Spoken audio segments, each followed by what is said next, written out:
Good day and welcome to this video in this series teaching C#.NET for civil engineers.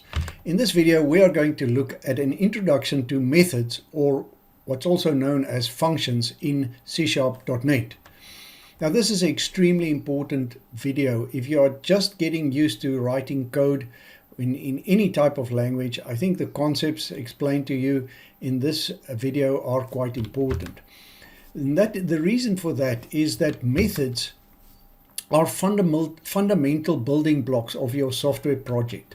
Methods fit inside classes or objects, as we've discussed in the earlier videos, and you can think of classes as being the middle level management in your organization.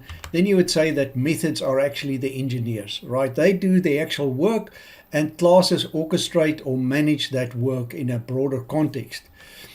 Now, I want to suggest that in this video that you first watch the video in full. I am going to show some code, but I would like you to first just get the concepts under the belt conceptually before you try to code it up, right? And so that's the way that I recommend you work through this video. I'm going to use the example of calculating stress in a steel rod. And as you know, if you are an engineer, that if you apply a force to a steel rod like that, then you can calculate the area, the slice through area of the rod, and you can then calculate the stress as force divided by the area. So the bigger the area, the smaller the stress, the bigger the force, the bigger the stress, etc. Right? And so as we showed in the earlier videos, you can represent this steel rod as an object in your .NET code. And that means you can create a class to represent such a steel rod. And that's what we're going to do now. So basically this is the concept, the object that we are going to create. It's going to be a class called steel rod.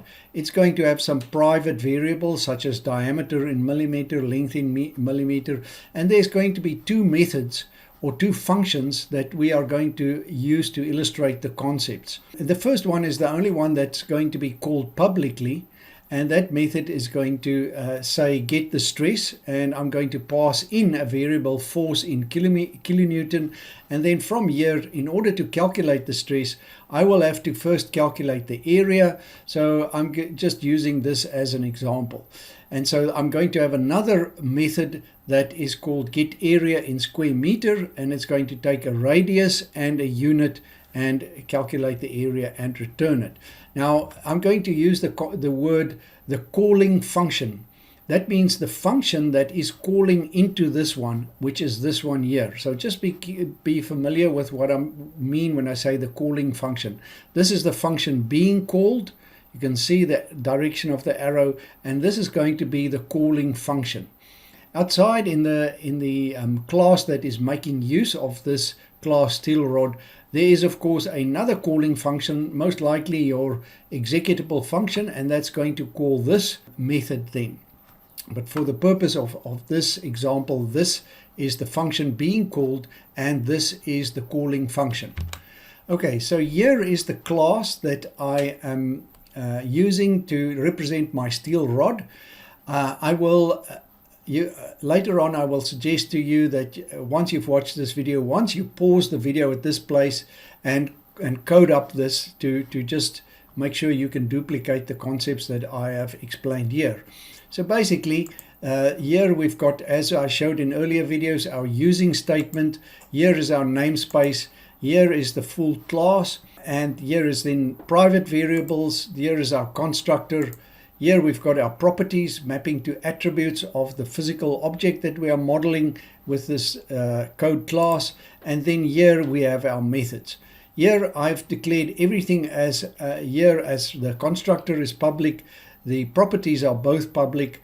This method get stress in kilopascal is public, but this method get area in square meters is private, meaning I cannot call it from outside of this class. Okay, now the first concept that I want to illustrate here is the concept of variable names, because that is something that I found people very often get confused about. when they are new to writing computer code and calling into methods. So this is my calling method, and this is the method being called. Right, and what I want to demonstrate here is that here I've got a variable called radius and another variable called unit. And these variables are being passed into this method get square area. This is where I call the method. This is the calling method, and you can see I'm calling it from here. This name is the same as that name, and I pass in two variables here into the method that is being called. The thing that I want you to be familiar or comfortable with is that this is a variable name, and this is another variable name. So this value of this variable is what is being passed in, not the name of the variable, because people I found often get confused by the name of the variable and the value of the variable.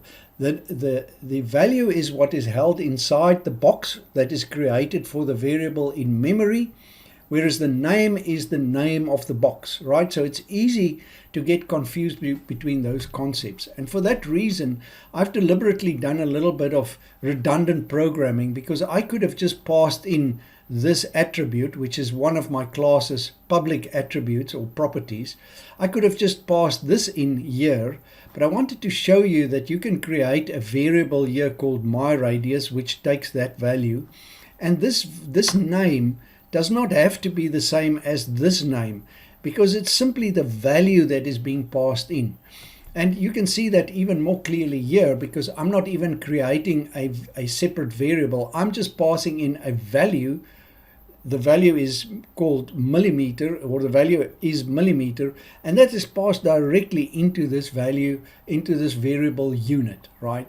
So do not confuse the names with the variable itself, because that is something people say, but this is called myRadius. How can you pass that into radius? It's because I'm passing in the value inside the box to the function. I'm not passing the name of the box, right? So that is something that is important to just take note of. Don't worry too much about the code inside here. We'll get to that in a second. The second aspect that I want to discuss is the concept of local scope. If we look at this method here, we can see we're passing in these variables, a radius and unit, and you can see I'm also creating new variables inside this method. Now, as I said in one of the earlier videos, when you declare a variable like this, when the code runs at runtime, .NET will create a space in the memory of your computer to hold the value related to that variable. And because it knows the type, it knows how big that memory space must be allocated to that variable. The important thing, though, is to understand that this variable and this variable and this one, which are being created inside this function, are what is known as local variables. They only exist while this method is running. When this method has finished and gets out, .NET will destroy these variables automatically, or we say they exist in local scope. So .NET takes care of those variables being destroyed or memory being reallocated when this method has finished running. And that's quite important to understand. So another important concept related to methods is that variables that you pass into a method such as this one, if they are simple types like a double precision number or a string or an integer or a Boolean type, then they are passed in what is known as by value. And what that means is that if you modify a variable, such as in this case, we are saying if the unit is millimeter, I want to convert this radius to meter before I calculate the area, because here I'm returning the area in square meter.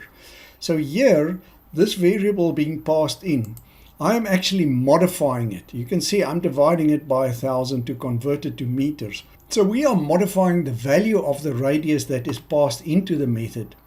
Now, if radius is a simple type, meaning it's a double precision or a single precision or an integer, as it is in this case, then this will not affect the variable used to call into the method, right? So the variable in the calling method, even though you divide it inside of this method by 1,000, the variable in the calling method will remain unchanged.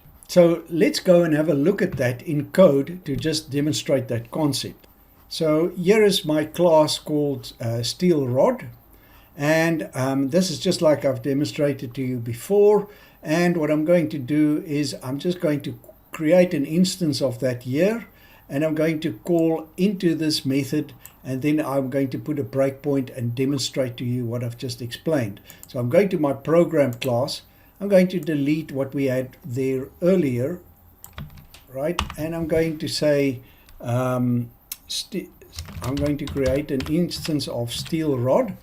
I'm going to call it test rod, and I'm going to create this rod with a diameter of 300 millimeters, and I'm going to create a length of, let's say, and what I want to do now is to get the stress for a given KPI. So I'm going to say double precision number stress is equal to test rod get the stress in kilopascal, and I'm going to pass in 40 kilonewton in there, right?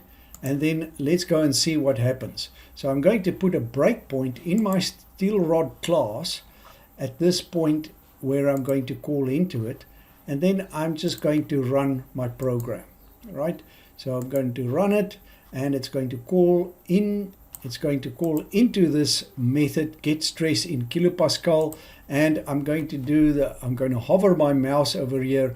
There's the radius I get from this property here, 150, and the value is 150, and I'm going to pass it into this method get area in square meters. Now I'm going to use this little button here to step into this method. Instead of just stepping over it, I'm going to step into this method. So this shows you again how valuable the debugging tool is for you to understand your code. So I'm going to step into it, and then let us go and have a look. So radius has come into this method. It's got a value of 150, and the unit is millimeters. Now I said if the unit is millimeters, then change radius by dividing it by 1,000. So now if I look at this, you can see radius now has a value of 0.15, right? And if I step over this, then it's going to calculate the area, and I'll pass out that area, and you can see now I've got area in square meter. That is what was returned by the method. But what I want to illustrate is that this original value of my radius is still 150. It has not been modified as it was modified in this class because it is passed by value. So essentially what that means is that .NET makes a copy of that variable inside of this method, and it works with a copy of that variable instead of actually working with the actual value. So then I can just continue and step out of this, and you can see there the stress that is being calculated is 565.88 kilopascal. Right. So that is the important concept of simple types being passed by value. So this modification that is being made there does not affect the value in the calling routine, right? So just to go back here, if I use this example, this is the calling routine, this is the routine being called, and this variable is a copy of it is actually being passed into this method so that the original remains unchanged. Okay, now let's look at the case where custom objects that are being passed into a method are actually being passed by what is known as by reference. And that means that if you modify a custom object when you pass it inside a method, then the instance of that class in the calling method is also changed. That's quite a mouthful. Let's go and explain that. So this is my calling method, and this is the method being called. I just want you to understand that. So let's look at a case of a variable being passed by reference. And what I'm going to do is to create another class which I call dimension. And let's say this is something I want to use to hold information about any engineering dimension. Now I'm going to give it a name. What is this dimension? It's the radius of our steel rod. What is its value? 150. What is its current unit? Millimeters. All right. And then, so in other words, you don't have to create variables for all of those attributes. You can just put them all inside of this class, which is an engineering dimension. So you can see here, I've got my block of private backing variables. I've got the name, the value, and the unit. This is my constructor. I pass into the constructor the name, the value, and the unit, and I assign it there. And then I've got these attributes. This one is read only, but I've deliberately made these two properties that they actually have a getter and a setter. So I can actually change these values when I'm at runtime. And so this is the class that we've created to hold this dimension. And now let's look at the case where we are going to call this method by passing in an object by reference. So I've modified the code that you've seen earlier. This is the calling method, and this is the method being called. So let's look at how I changed it. Instead of passing in a radius as a double precision number and another variable called the unit, I am just passing in our class dimension, which I call radius, and I can go and look what's the unit of this radius. If it is millimeter, then change the value of radius. And then you do the calculation using the value, right? So although this variable is called radius, it is of a type dimension, and it's got a unit and a value. And this is just a demonstration of how you would do something like that. And let's go now to our calling method. If we look at how the calling method has changed, I create a dimension, I call it radius dim, and I call it radius. I pass in the radius in millimeter of our steel rod, and I set the unit as millimeter. Now if I call into this, I'm passing this radius dimension. Note again, the variable names are different here between that one and that one. That is fine, because this is the local variable name and this is the variable name in the calling function. However, because I'm not passing a simple type here, like a double precision number or an integer or a string, but I'm passing in an object that is more complex, by default, .NET is going to pass that object by reference. And that means that if I go in here and I change the property of that class, then that will also take effect inside the calling method. So this is an extremely important concept to remember, because you can really get in trouble if you don't understand that. So let's go and look at this in code, and I will also debug and show you that after this method is run, this object has now changed, all right, because it's passed by reference. Let's go to code. Okay, so here I've updated my steel rod class. You can see that I've commented out my previous methods. By the way, you can mark any piece of code like this and hold down the control key and press KC, and it will comment out for you the code that you've selected. So I've modified this method so that I am passing into my get square area, I'm passing a dimension object. I'm no longer passing a radius and a unit in there, but I'm passing a dimension object. And you can see I'm creating my dimension object here. I'm passing it now in there, and you can see I'm changing the value, one of the properties of that object inside of this method. Let's go and debug into this from our program. So I'll put a breakpoint there. I go to my program class and I'm going to run this. And now we've hit this breakpoint, and I create my radius dimension object. I'm going to pass it into the square meter. So I go over here to step into, and if I go in here, let's look at this dimension object that's being passed in here. There I can see the values. It's currently got our name, our unit is millimeter, and the value is 150. Now I'm going to go and change this value, right? So now I actually modify that object. Okay, so I just made a correction here. That should be 1000 and not 100. So let's go and run this. And then I'm going to put a breakpoint here, and I can step into it. So I go to my program class, I run the application, and here I've hit that breakpoint.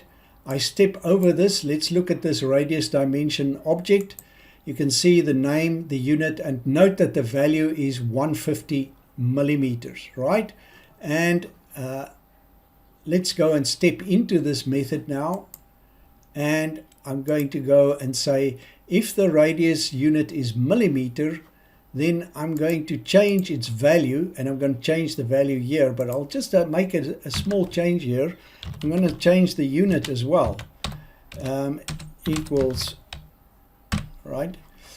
Let's go and go over that. I calculate the area as before, I return it, and now if we look at this radius dimension, can you see that the unit is now being changed and the value has changed? So you can see that this is a case where the object that you pass into the method is actually going to, when it comes back, it's going to be modified, right? So if I step over this, the calculated stress is oops, I've gone too far. Let me just run through that again. You can see the calculated stress is again 565 kilopascal. Right, so these are the really important aspects that you have to get under the belt about methods or functions before you can actually start to build something useful. And if you're going to get code from ChatGPT, as we're going to do in the examples downstream, it's extremely important for you to understand this, so that when you copy the code out of ChatGPT into your project, that you really understand what it actually means instead of just a paint by numbers type of approach. Okay, so we've gone through all of that. I want to give you some homework. I want to first of all ask you to watch this video again, and then I want you to go and actually code up, add a class called steel rod and a class called dimension into your library project. Then pause the video and type out the code that I've shown you, run the debug just like I did, and make sure you understand the concept. So essentially I'm asking you, once you've watched the video once or twice and you're comfortable with the principles, try and follow along only then in code. So that's it for this video. I will see you in the next video. Thanks for watching.